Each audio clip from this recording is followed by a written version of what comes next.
Quake was a good game.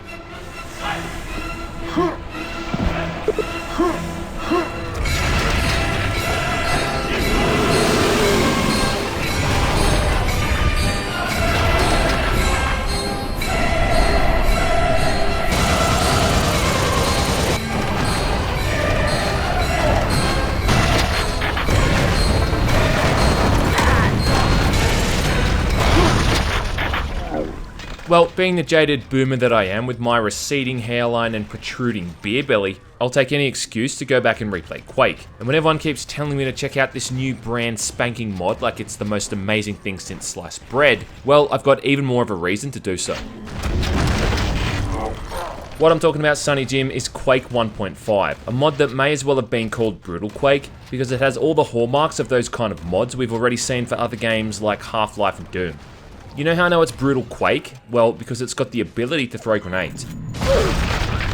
There's a melee attack in the form of a kick and the addition of leaping enemies, which has been added into every single Brutal mod ever made, like it's some kind of requisite or something. And there's a flashlight too, which I'm down for because some of the areas in Quake can be pretty dark and spooky. Anyway, created by Bloodshot 12, this is a mod that's been self-described as a weapons overhaul first and foremost. And yeah, fair enough, that's obviously the first and most noticeable change. For starters, weapons are no longer aligned to the center of the screen, and there's a lot more weapon sway when moving around and firing, keeping the way movement feels in line with the more recent shooting games.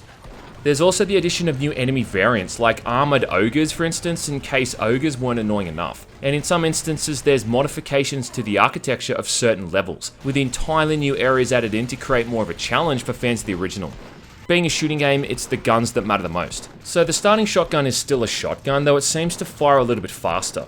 The super shotgun looks a lot more like the version we've now got in Quake Champions, but still being the kind of primary workhorse weapon for the game, and I'd say one of the weapons you're still going to be using the most. The nailgun differs quite a bit too, but mostly visually, but with the super nailgun there's something of a wind-up time before it fires at full speed. And you'll notice how visually the barrels start to heat up when fired for long periods of time. The grenade and rocket launcher aren't all that different from their original versions, but now with the new gore system it seems that it's much more common to separate an enemy's torso from their legs, and then you'll see them crawling around on the floor, which is pretty damn funny to watch.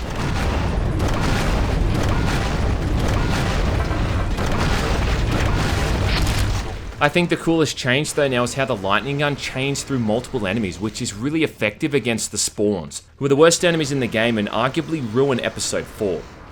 And then lastly, they've added in the laser cannon from Scourge of Armagon, which shares ammo with the lightning gun, but I'd say this thing is way more effective, just shredding through pretty much every enemy type.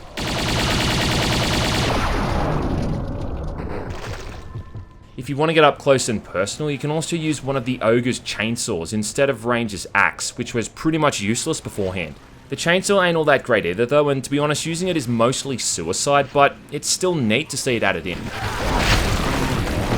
At times too, the game goes into slow motion for a bit during some kind of particularly awesome kill, which looks great.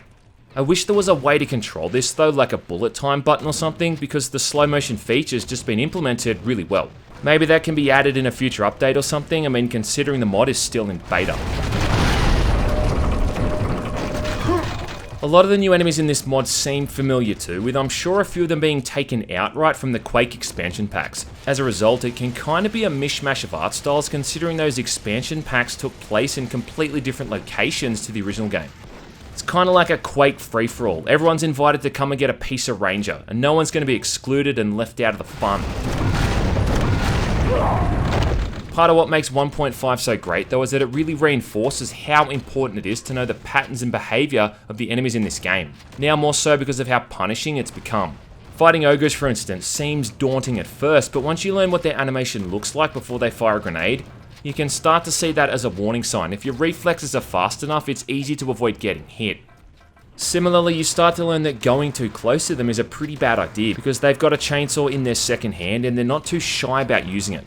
And you'll need to learn that pretty quickly because these enemies aren't hanging around to offer you a cup of tea or suck your dick. They're here because they really don't like you and they're not shy of showing it. Fuck you! Here's the thing though, look, Quake has always been a really fucking challenging game. It was hard when it came out and it still is to this day. It's a fair difficulty, but it's still difficult all the same. It's not really a game that needs a huge buff. It's already got some arguably bullet spongy enemies and some pretty huge hitboxes for the player. Like ogres and fiends, for instance, always seem to be able to reach you with their chainsaws or claws, even though they appear to be out of range. Making Quake even more challenging is not an unwelcome addition, but I just feel like it doesn't necessarily improve things fundamentally, and it's more like just an exercise in excess. Like, look, I've finished Quake more times than I can count, but there's still areas in each episode when I know I'm gonna have a tough time. And all a mod like this does is reinforce that fact.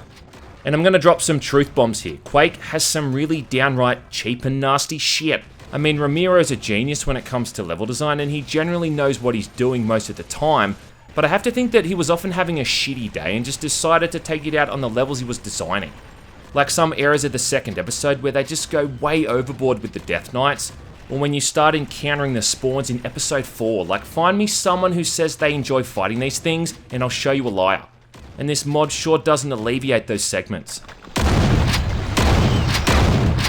When Brutal Doom gave the zombie men automatic weapons and the ability for them to fire faster and be more mobile, it was a welcome change, because it turned an otherwise trivial enemy into an actual threat. With this mod, I feel like it's just excess on top of existing excess, if that makes sense. As a result, the maps that were good before are even better, but the ones that suffered from lazy design, well, they don't fare up as well. Unsurprisingly, the stuff in this mod that's brand new is all the best bits. Like there's a map where you're on this speeding train that feels like a bit of a homage to Soldier of Fortune, and you have to move from carriage to carriage, taking out enemies as it's hurtling to this unknown destination. Like it's badass and it's really well designed. Even the new boss levels are great, which replace all the last levels of all 4 episodes, where normally all you really did was pick up the rune and end the chapter. Now they've got actual boss fights, and these are fantastic. One of these is against a giant Vor that spores out these explosive pods over and over. Even Chthon, who served as the boss in the first episode, has had a bit of a reworking, making him way more dangerous, like he might actually take you a bit of effort to defeat now. This is a good thing. I think the gauge on whether or not I like this mod comes from the fact that the first time I started playing it and testing it out, the next thing I knew I'd already finished the second episode.